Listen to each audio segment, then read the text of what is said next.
Assalamualaikum warahmatullahi wabarakatuh. Apa kabar anak-anakku sekalian? Semoga kalian masih dalam keadaan baik-baik saja. Di sini kita akan kembali belajar tentang produk kreatif dan kewirausahaan.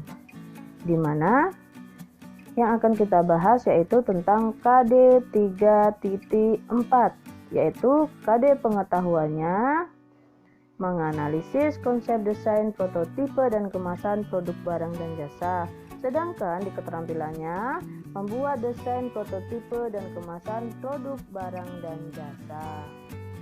Tujuan pembelajaran untuk KD ini yaitu setelah mengikuti pembelajaran secara daring, peserta didik dapat memahami desain kemasan produk barang dan jasa. Yang kedua, peserta didik dapat menerapkan desain kemasan produk barang dan jasa. Dan yang ketiga, peserta didik dapat membuat desain kemasan produk barang dan jasa. Sedangkan pengertian desain produk itu sendiri apa? Yaitu rangkaian usaha untuk mempelajari, merencanakan benda pakai yang fungsional, ergonomis, dan estetis sehingga menjadi lebih bernilai dan bermanfaat bagi penggunanya atau konsumennya. Dengan seiringnya perkembangan tren globalisasi, desain mengalami penyesuaian bentuk-bentuk yang ditawarkan, menyesuaikan selera pasar yang menginginkan bentuk-bentuk populer. Oleh karena itu, desain kemasan itu perlu diciptakan agar memiliki nilai estetika tinggi, karena diperlukan perencanaan yang baik dalam hal ukuran dan bentuk sehingga efisien dalam proses pengepakan, distribusi, dan penyajiannya.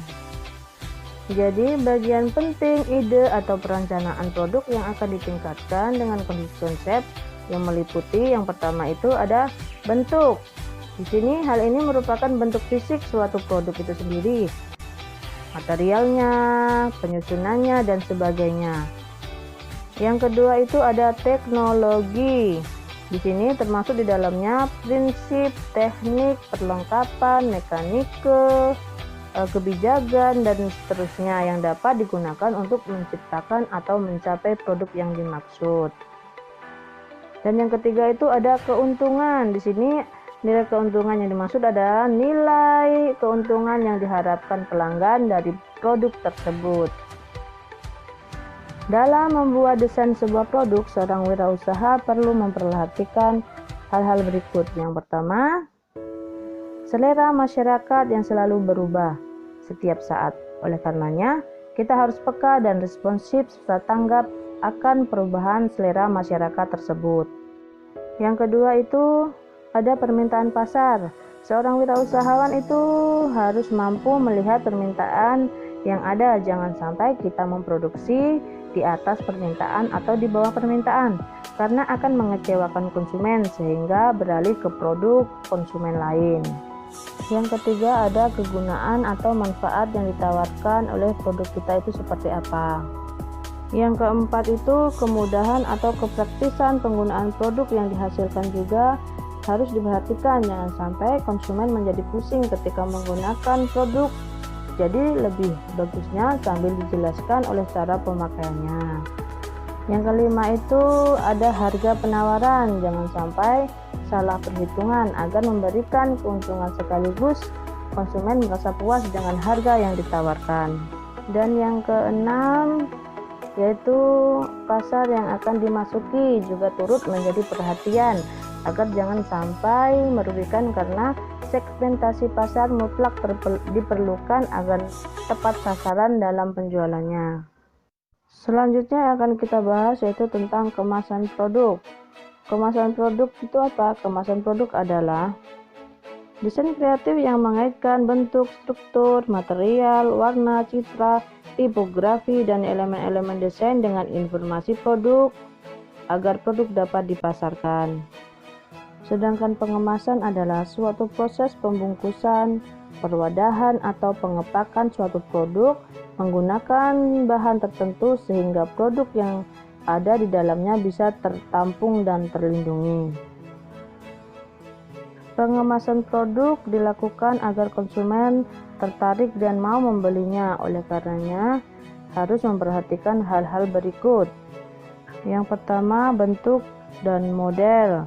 Yang kedua, ukuran dari produk. Ketiga, daya tahan kemasannya.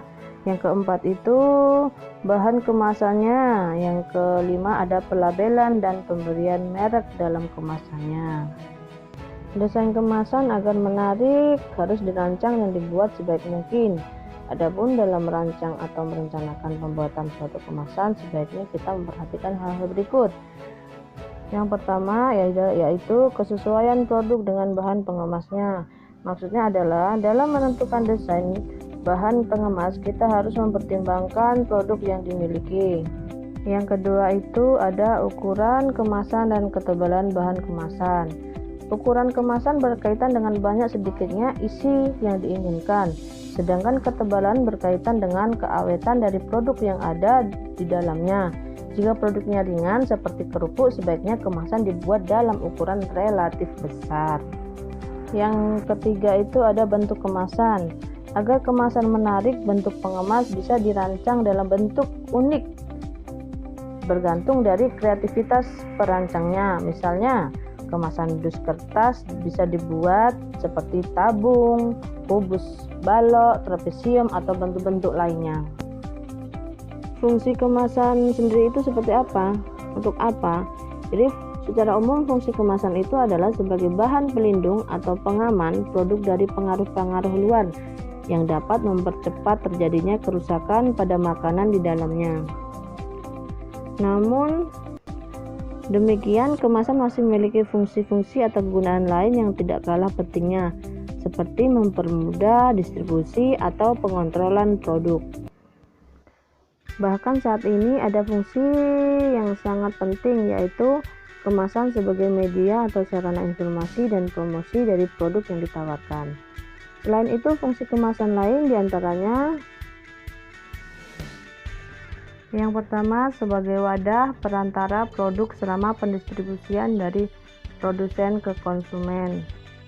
Yang kedua, sebagai pelindung. Yang ketiga, mempermudahkan pengiriman dan pendistribusian. Dengan pengemasannya yang baik, suatu produk akan lebih mudah didistribusikan. Yang keempat itu mempermudah penyimpanan. Yang kelima, mempermudah perhitungan. Dengan pengemasan, jumlah atau kuantitas produk lebih mudah dihitung. Yang keenam itu sebagai penarik konsumen. Dengan pengemasan yang unik akan memberikan nilai tambah terhadap produknya. Dan yang terakhir itu sebagai sarana informasi dan promosi. Sampai di sini dulu pembahasan untuk hari ini. Untuk minggu depan kita akan membahas tentang klasifikasi kemasan produk. Tetap semangat belajar di rumah, tetap mematuhi protokol kesehatan. Saya akhiri, wassalamualaikum warahmatullahi wabarakatuh.